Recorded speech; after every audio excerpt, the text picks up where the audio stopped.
таки бисёр вақт дар наворо мегирем фарзандои ёрдам мекунанд бародарои худмо, алалхусус бародарои худмо камака гапи қабеҳ менависанд ки 5 мехезем, баъд мерем охир намозам мехунем, пештар намозам мехунем, баъд мерем тай говора тоза мекунем. барои ҳамо як каметара ба хотири акай Суҳробҷон, ба хотири ана фарзандои нозанин дариқ надорем, чунки меҳрабонии бародари тоҷика бояд дигар бародаро ва дигар миллатҳо бинанд. ба ки дар кор подавони бесавод, подавони бесавод ба ки дар кор ки хуш ба ҳолтон. Дарам мега ки дониш талабу бузургӣ омӯз то беҳ гузарад рӯзат аз рӯз. Бисёр се дида навистай ба маълима ора мега ки на бар сям гуфтак мега вам должно быть стыдно мега. Не русские пишут бупере на 5 мега. рӯза ойлик дорам. Ё, Ойлик ай дорам. машалло. Чанд сум ойлик мегирифта Дар бошад? як рӯз 20 рубл. 20 рубл? 20 рубл дар як рӯз 20 рубл акай Раҳим ойлик мегиранд ва ош Ҳар мегиранд. як Rahim Production.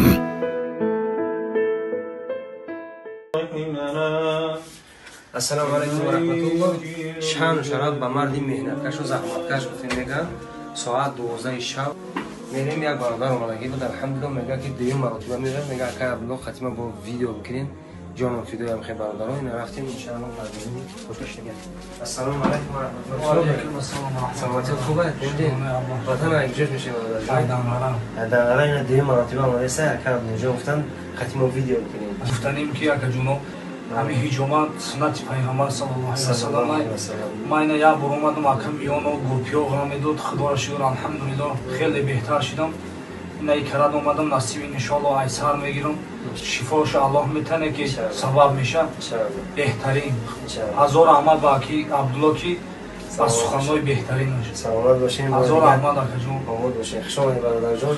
شما میتونید برادر جون در هجومای ما نه اینکه فقط هجوم است کاستاپراف مانوال مساج بغیر زی مساجی پراستاتی دیگه همه نمودی مساج ها الحمدلله که هست برای فهمیدن شما در زیر نوار نمره ما وجود داره ان شاء الله بنویسین و با شما با عادی کلام میفرمایید همه کسا خوش اومدید. ассалому алайкум дӯстон ва ҳаводорони сомонаи Rahim Production. дӯстони азиз, умедвор ҳастам тансияту хонобод ҳастен. имрӯз аввалин барномаи бародарои тоҷика аз Федератсияи Россия манзури шумо мегардонем ки این موفقیتی هر یک برادر تاجیک در مسکو برادران عزیز از همه احترامانه خواهش میکنم تا آخر برنامه تماشا کنین و بهترین چیزها برای انمون نفرایی که در غریبیت در کارای برای بیزنسشون برای کارشون برای موفقیت هایی که در دل و در کلا دارین دوستان عزیز برای همون یک کامنتر به خاطر اکای سهرابجان به خاطر ان فرزندای نازنین دریغ ندارین چون که مهربانی برادر تاجیک باید دیگر برادرها و دیگر ملت‌ها بینن. با همین خاطر سر میکنیم سوال از پیری کار اکای سهرابجان و برادر عزیز ما اکای عبدالله جان و انای سه دخترچه عزیز ما قطعیش باشد 4 تا برنامه خوب و جالبی خاندان منظور شما میگردانیم راه در سفر. سلامت باشین برادرها. اکای سهرابجان چه خیلی که ما گفتیم در برنامه گذشتگی مهمانی خونه‌اش اومدیم طول 1 سال میشه که ما را دعوت میکرد بیاین خونه اینمی روزا میگه هر چی که ما خواستیم نه اون میشود هر چی خدا خواست همون میشود. همون روزا الحمدلله اینا آورد خداوند اومدیم الحمدلله در سر خانی اکای سهرابجان با همراهی فرزندکش الحمدلله 6 تمو صحبت یک پیاله اینا مثلا یک پیاله چای در برنامه راه در سفر با همراهی شما هستیم. با این خاطر دستگیری شما پیشوی ما هستای لایک و کامنتر را فراموش نکنین. اکای سهرابجان چه خیلی که در بالا گفتیم ما کانال داره کانالش الحمدلله میگذاریم درآمده در کانالش همه روزا ویدیویی که اینمی چه خیلی که در پشت شما میبینین همه او فرما و دیگر چی میپرتای همه روزا در آمده دستگیریش بکنین و این همه روی خانه که همه چیزی که شما میبینید بغیر از میوه ها دیگه همه چیز استحصال دستی همه اکای سهرابجان میشوه. با هر کاری که همت بسته گردد میگه اگر خور بود گلدسته گردد. برای گلدسته گرداندن کار و بار زندگی در هر کجای دنیا نباشه باید کمر همت ببندیم.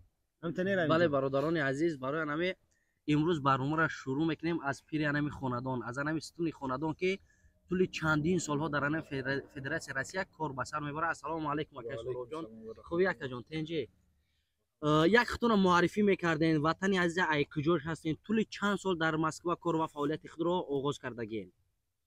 من جلیل سهراب зиёда аз 20 сол мешавад Мгм. ки дар Россия кор фаъолият мекунем. Зиёда аз 11-12 сол фақат кор деҳқонӣ дехорӣ дар федератсияи Россия. дар федератсия. ватани азизае ки ҷош мешӣ? Душанбе. Душанбе шаҳр худаш? 10 соли мактаби миёна дар мактаби миёнаи рақами 33 хондем ва синфи 11-ира дар мактаби миёна рақами 88 112 микрорайон Қазохан. Мгм. дар ҳамон ҷаҳан. Акай Суробҷон, то ҷое ки мо омадем манзури ҳама воқеаҳо шидем, ҳама кор шидем. дар телефон ҳамроҳи акай Абдуллоҷон суҳбате доштем ки оиди фарзандо ва оиди грамотое ки имрӯз иншалло акай Абдуллоҷон барои шумо гап мезана. Суҳбати хос оиди фарзандо ҳамроҳи акай Абдуллоҷон мешавад ва як суол акай Абдуллоҷон барои фарзандош, як суол ма барои сутуни хонадон. иншалло ҳамин хел хубтару беҳтар мешавад барои шумо акай Абдуллоҷон. сухани мо барои ҳамишин барои грамотагӣ бисёр вақт дар наворо мегирем, фарзандои ёрдам мекунанд, бародарои худмо, алал хусус бародарои худмо камака гапи қабеҳ менависанд ки фарзанд бояд бихонад, фарзанд бояд дар ин кӯдакиш кор накунад. дар инҷа як чиз дигае ки фарзандои ман агар дар мактаб баҳои 3 бигиранд ва ба қарибӣ гов гӯспанд намемонамшон бурава барои ба кӣ дар кор? подавони бесавод. подавони бесавод ба кӣ дар кор? Ки ҳозир дар Тоҷикистон бисёр корхонаҳое ҳаст ки ҳамавақт кадрҳои эҳтиёҷ ба кадрҳо дорад. эҳтиёҷ ба кадрҳои баланд доранд. барои фарзандо агар ки баҳои 3 бигиранд дар кор нест, бихонанд. Неки ки вақте хондан пешравӣ ҳаст дар мактаб, гурӯҳҳои падарон ҳаста дар WhatsApp, ҳамонҷо фаҳмидем ки фарзанди ман мехонад, баъд иҷозат метам мия бояд қафои корбори хоҷагӣ мешавад. хушбаҳолод ма 2018 буд нав кору фаъолияти ҳамин ба қавли ҳозира бигем блогерия сар карда будам. як нафар менависа, аввал як навор рӯй мекуна, нигаҳ мекунам, як кӯдака ки хурд сол рӯй карда шеъри ватандӯстӣ барои мара рӯй кард. хушум омад бисёр, даромадаму навистумша. И аз ин гуфта мешавад ки ин ҳамин кӯдака ки нозанин фарзанди акай Суҳробҷон да, ина Амир Ҳамза хуш ба ҳолош. ҳозир ман қади падараш суҳбат намекардам. ман ира дар киам Раҳимҷонам гуфтам, падараш қади ҳамсуҳбат набудам, лекин писараш қади ман суҳбат мекардам. мегуфт акаҷон ман чӣ кор кунам, шеъроро кадом шеъроро аз ёд кунам, кадом ғазалоро аз ёд кунам. ман рӯӣ мекардам ки ина шеърои ватандӯстӣ, шеърои модар дар васми модар, шеъро барои тарбият, мисол я ҳар пандомезӣ ман ира омода мекардам. як рӯз гуфт ки ҳамин отам гуфт боварӣ намеояд ки ман қади шумо суҳбат мекунам да. ман гуфтам номрои ота табите. ба номрои оташа навист, дар WhatsApp-и оташ акай Суҳробҷон навистум. дар ҳақиқатан акай Суҳроб ина худаш гап зада ки удивит кард ман, яъне ҳайрон шуд ки чихе мисоли гап бачаша гуфта ки ҳамун инсоне ки мисоли гап иқадар мартаба дора, қати шумо қати ту мисол писарша гуфта ки суҳбат мекунад. ва вақте ки занг зад гуфтам ака ман ҳеҷ ки нестам, мо ҳам як инсони хоксорем. ина мехай бачат нависта. алҳамдулилло хушум омад. гуфтам ки қатиш суҳбат бикунам, ягон чие ки айма айдаст мебиё, ягон мисоли гап дониша ба ӯ ҳам дода бошам ки пага мега ки ояндаи тамоми мисол миллату давлат дар дасти ҷавонҳо ҳастанд, дар дасти нами ҷигарбандое ки ҳозир мебинем. ина алҳамдулилло ҳамаш ҳамин грамота бовар мекунед ё не? хайр Раҳимҷон, ягон савол боша битен, иншалло бо гап мезанам. бале бародарони азиз, акай Суҳробҷон гуфт ки дар таги комментария медорам менависанд мақсад кӯдака кор накардан. як чиза хуб қайд кард ки подавони бесавод дар кӣ дар кор аст. ҳақиқатан дар ҳозир як вақте ҳастае ки барои подавонам шидан касб ва анамун саводи баланд дар кор ки уҷуда мола ҳисоб кардан дар кор, мисол айҳудаи дигааш буромадан дар кор. ин гап ба кадом мақсад гуфт акай Суҳробҷон ки ҳар як нафар бояд аз хурдиш якум бомӯза ва дуюм равиши корра ёд гира.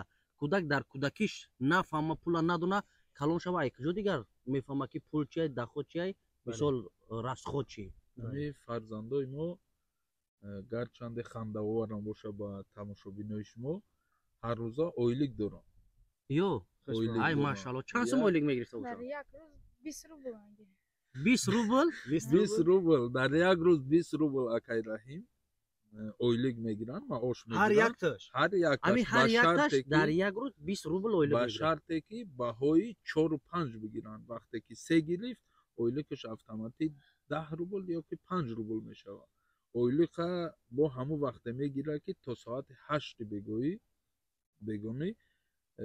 وظیفه خانگی چیزی که ای مکتب دادگی تیار باشه تا ساعت 10 11 شب کار تمام که کردن مثال خواندن و همشه ساعت 11 ده خواب باشه اگر ای همین ساعت های موندگی که اگر گذشت باید شرف داره یعنی که رژیم دارن همینا رژیم برای چی که ما شکرانه الله من دخترچمون 1 ساله خود ای ما 4 تا پسر بسیار وقت میشود که بین یکدیگر نافهمی میشود خیلی بچگی جنگ جنجو و دیگه با هست چیزایی که شرف دارن مثال یکتش با یکتش جنگ کرد فهمیدم 20 سوم شرف میکنم حالا که اویلکش 20 روبل این ماهانه چند میشه باشه 20 روبل باشه ماهانش 600 روبل 600 روبل дар як моҳ در یک агар ки дар як моҳ дута светофора сирқ бигзаранд мақсад ки якҷоя ҷанг кунанд ябора минусда меравад یک کار دیگه هست که یک کار دیگه هر یک شعر بسیار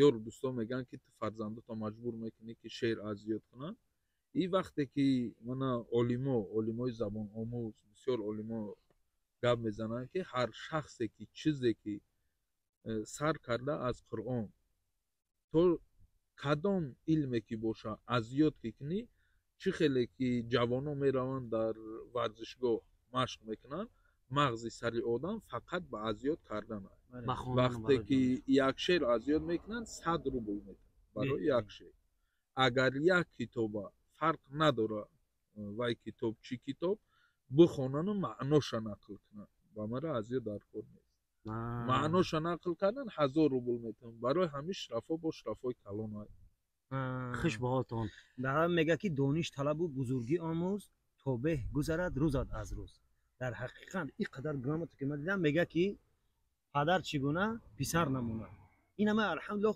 پشت ویدیو در چخه که دیده سیم برادرها همه چیز با این همه همتی هم برادر شده که امیدوارم که اولش که الله خودش آخر الله خودش امیدوارم که همه فرزنداش هم پگاه خیلی عبود میکنن پگاه خیلی خدمتی برادرای مسلمان و تاجیکستان هستن الحمدلله. ما یک سوال در همین برادر در امیر حمزه جان میتونم وقتی بود که در مثال دیگه میگم گرامت دارین شما خوش باولتون در هم مکتبتون می روسی میخونین بود که گفته باشن که او اینا سین تاجیک اینا خیلی مثال دیگه گرامت گرفت شما یگون تعریف بود یگون چی بود بدك я борда я بعد 1 سپتامبر ВПР نوشته بودم با ماتماتیکا ما دادارم در 5 نوشتم با یک بچه دیگه در 5 نوشتم رسوب بسیار سه دیده نوشته با معلم آورم میگه که نه برسیم گفته که میگه вам должно быть стыдно میگه не русские пишут ВПР на 5 میگه этот شما русские شما در 3 نوشتین 2 نوشتین میگه вам должно быть стыдно چخیلی که اکای سوراب جان گفت که فرزندو با مقصد جریمه میکنم اویلگ میکنم اگر این خیلی ما بسیم فکر کنیم اکای عبدالله جان حتی ما 20 روبل از مگزین زده چی بقیه نمیگیریم هست حالتایی که میگیم که پوست از سیوت مقصد همی در اروسو در دیگر برادرو هست میگن که تو فرزندا رو مذاق میکنی این 20 روبل چیه برای چی کودکا رو با پول آموخته میکنی یک چیز دیگه که وقتی فرزند در هر اویله‌ای که تولد میشود نگاه و بین میکنیم کسل نشود کمک کلان شید با یسلی میبریم صدیق که یک گپ یاد بگیره مکتب میانه میبریم که یک علم با آموزه مکتب میانه را حرکت میکنیم که به بهای 4 و 5 بخونن دانشگاه بروند یگان کسب آموزه و در دانشگاه که وقتی که میخونن میگیم بچه‌م ساز بخون که کاری ساز بیاور کاری ساز از کجا سر میشه برای چی کاری ساز یافتن در کار برای پول کار کردن مقصد همش پوله مقصد کودک فرزند از کودکیش قدر پول ندونه که پول از کجا میآید چی خیلی میآید با کدام مهنت ها میآید وقتی که کلان شد همین قفا یک کس دیگر را میگیره حرکت میکنه که دیگر شخص برای همو کار بتوه маош бута пул бута. ҳамин ай саҳар вақте ки мехезен биен як рӯзи хутуна кутуакак нақл кунед. саҳар мехезен аввал чӣ кор мекунед, баъдан чӣ кор? Як рӯзи хутуна кутуакак нақл кунед канӣ? نه ای سحر همی ساعتای 5 میخیزیم بعد میریم آخی نماز میخونیم پیشتر نماز میخونیم بعد میریم تای گوار توزه میکنیم اول افشون میتیم چی میکنیم خوراک میتین شما خوراک میتیم شون با میبیاین خودمون اوقات میخوریم خوراک میخوریم ما مکتب میریم بعد اوچم جده با گوار میجوشم بعد همون مکتب که رفتیم اومدیم ما ساعتی 15:30 ای مکتب میبیایم بعد میبیایم نماز میخونیم اوقات میخونیم میریم با پیشی گوارم چرندنی میبریم گواره یا 2-3 ساعت دیتا تا ساعتی 7:20 ما فقط میچرونیم میبیاریم با اوقاتشون میتیم رسشون میکنیم اوقات میتیم همه را چی میکنیم اوچم با بیا با میجوشونشون با میبریم شیر در اونجا میپزیم بعد میریم در اوژن میکنیم میخوریم درسامون میکنیم خواب میریم ماشاءالله بهترین یک حالت زندگیتون نقل کنین از انمی حرسی ندودارچم همی یک حالتی که پدرتون برای یگان کار زدگیتون یا برای یگان کار اویلکتون مینوس کردگی همین خیلی حالتا شیده بسیار خیلی کو یک حالتوش گپ زده که حقیقتا هم قرضتون کردگی هم پولتون گرفتگی همین خیلی حالتا هست